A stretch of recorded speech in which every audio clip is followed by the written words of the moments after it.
Today's topic is arithmetic progression. Arithmetic progression. These are the points: sequence and series, progression, terms of progression, arithmetic progression or arithmetic sequence, types of NAP, finite AP, infinite AP, general form of NAP, common difference, CD, common difference of NAP, nth term of NAP, last term of NAP, TN, N is the last term of NAP, general term of the AP, arithmetic mean. These are the formulae: an equal to a plus n minus 1 into d, s equal to summation of the arithmetic progression. Summation means that's the sum of n terms, equal to n by 2 into 2a plus n minus 1 into d, or s equal to means sum equal to n by 2 into 2a plus n. What do you mean by arithmetic progression? First of all, we describe the sequence, series, progression,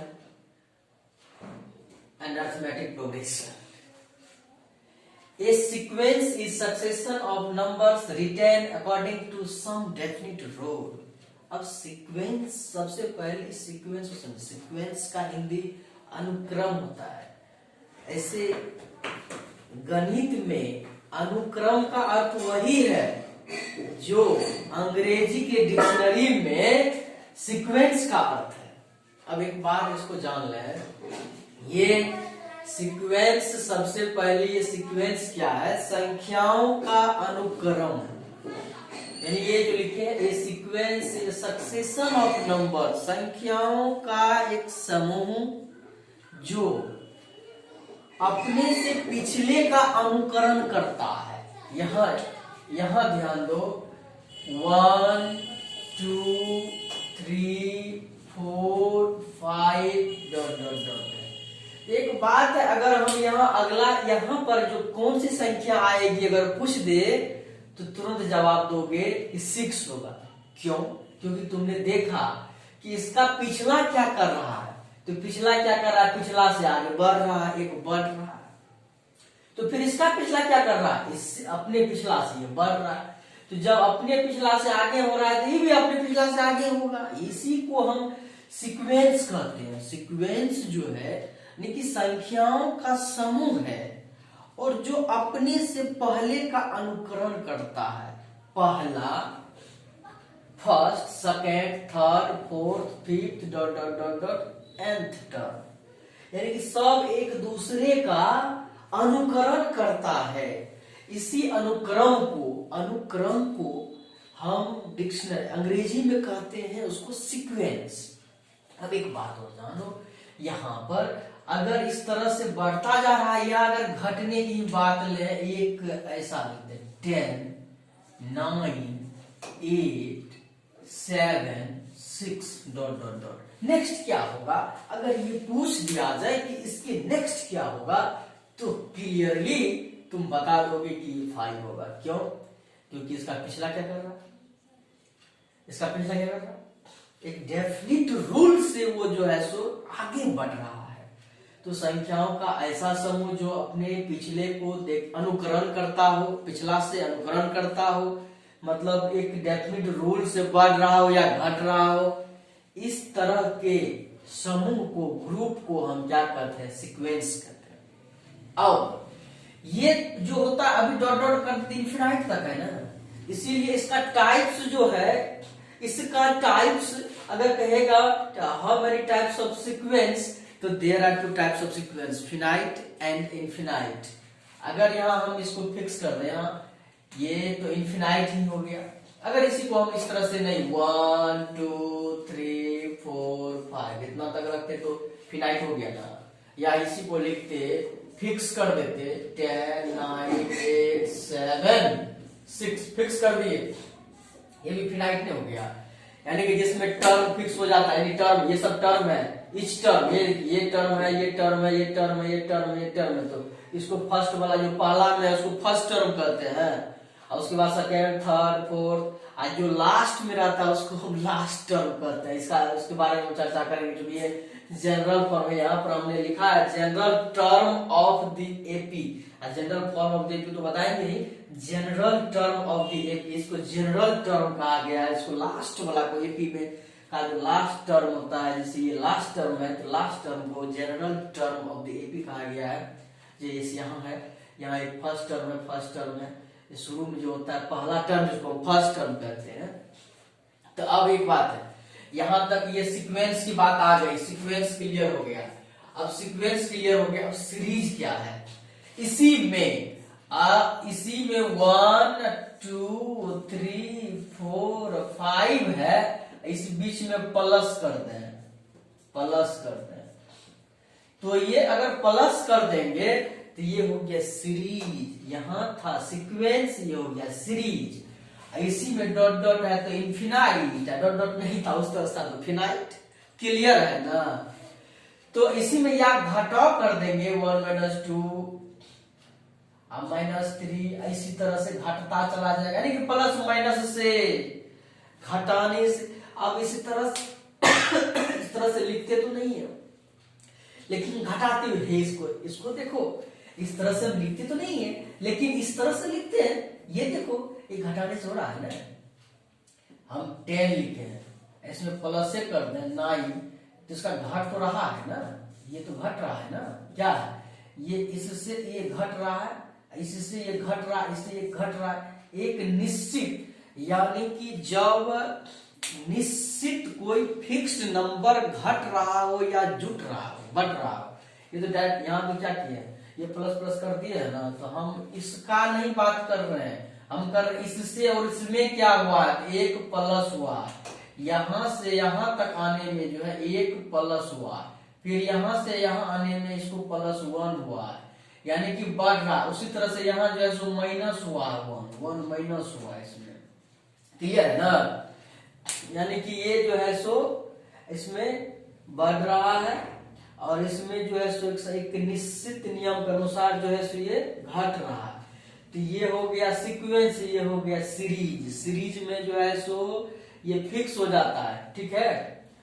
अब sequence series clear हो गया। Progression का बात है, progression जो है ये progression and sequence जो है, प्रोग्रेशन एंड सीक्वेंस का मतलब वही अनुक्रम होता है, यानी कि एक संख्या जो एक नियमानुसार आगे बढ़ती है उसी को कहते हैं। अब अर्थमेटिक प्रोग्रेशन और अर्थमेटिक सीक्वेंस जो सेम चीज है, यहाँ और करके लिखा हुआ है, अर्थमेटिक प्रोग्रेशन और अर्थमेटिक सीक्वेंस।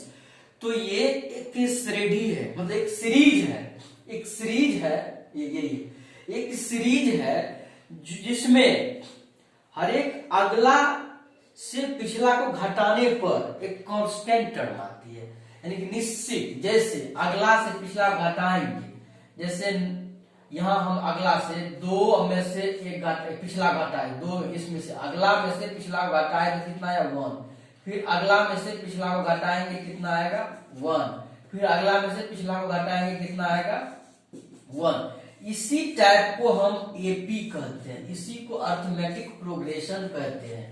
एक सीरीज है अर्थमेटिक प्रोग्रेशन, एक सीरीज है जिसमें हर एक अगला और पिछला का डिफरेंस सेम होता है, कांस्टेंट होता है सब जगह। कहीं भी जाएंगे इस दोनों का जो है सो डिफरेंस, मतलब अगला में से पिछला का डिफरेंस, फिर अगला में से पिछला का डिफरेंस, अगला में से पिछला का डिफरेंस जो है कांस्टेंट होगा, तो उसी को हम तो क्या कहते हैं, एपी कहते हैं। अब इसमें है टाइप्स ऑफ एपी, तो फिनाइट एपी, इनफिनाइट एपी। अब जो प्रोग्रेशन होगा अर्थमेटिक प्रोग्रेशन या अर्थमेटिक सीक्वेंस का है, ये सीक्वेंस जिसमें ये इस तरह से है, प्लस माइनस का, ये कोमा कोमा करके नहीं, ये इसमें कोमा लगा हुआ, ठीक है ना। ये भी एक अपना अनुक्रम से चल रहा है, ये भी अपना अनुक्रम से चल रहा है, लेकिन इसमें जो है ये जुट रहा है, प्लस हो रहा है, ठीक है। तो ये सीक्वेंस में ये जो फिनाइट एपी है और इनफिनाइट है, तो इसमें टर्म जो है टर्म पर आधारित है, टर्म फिक्स हो गया कितना टर्म का है, तो तो उसको फिनाइट कहेंगे। अगर टर्म जो है सो उसमें फिक्स ना हो, इन्फिनाइट हो, तो इन्फिनाइट कहेंगे। अब general form of an AP क्या है? जनरल फॉर्म ऑफ एपी क्या है? जैसे ए है ना, तो उसके बाद जो है इसमें हम मान लेते हैं फर्स्ट टर्म ए है, उसके बाद जो डिफरेंस है वह डी है, तो क्या हो जाएगा? ए प्लस डी हो जाएगा इसका। ये दूसरा टर्म हो गया। तीसरा टर्म जो हो जाएगा ए प्लस 2d हो जाएगा, क्योंकि डिफरेंस से दुगुना, मतलब डिफरेंस बढ़ रहा है ना, तो फिर जो अगला हो जाएगा ए प्लस 3d हो जाएगा, फिर जो है ए प्लस 4d हो जाएगा। इसी तरह से आगे बढ़ते जाता है ना, तो इसीलिए इसको यहाँ पर लिख देते हैं हम A plus N minus 1 into D. इसी से फॉर्मूला बन जाता है, इसी से ये जो फॉर्मूला लिखे हैं A N equal to A plus N minus 1 into D, यही तो है। यहाँ पर जैसे ये 2 नंबर में, ये दूसरा नंबर है ना, तो 2 में से जैसे इसको लिखेंगे ए प्लस एन दूसरा नंबर पर एन माइनस 1 इंटू डी, टूट के नहीं आएगा। ए प्लस इसका जो है सो क्या कहते हैं, एक हो गया, तो ए का इंटू डी, तो 1 इंटू डी क्या होगा? डी हो जाएगा, ए प्लस डी, यही नहीं आ गया। तो कहीं पर भी करेंगे, यहाँ पर भी करेंगे तो हो जाएगा। यहाँ पर भी जैसे ये है, इसी का करते हैं, तो ए प्लस ये कौन सा टर्म है? तो 1 2 3 4th टर्म है, तो 4 माइनस 1 इंटू डी, तो कितना जाएगा? ए प्लस 3d नहीं हो जाएगा?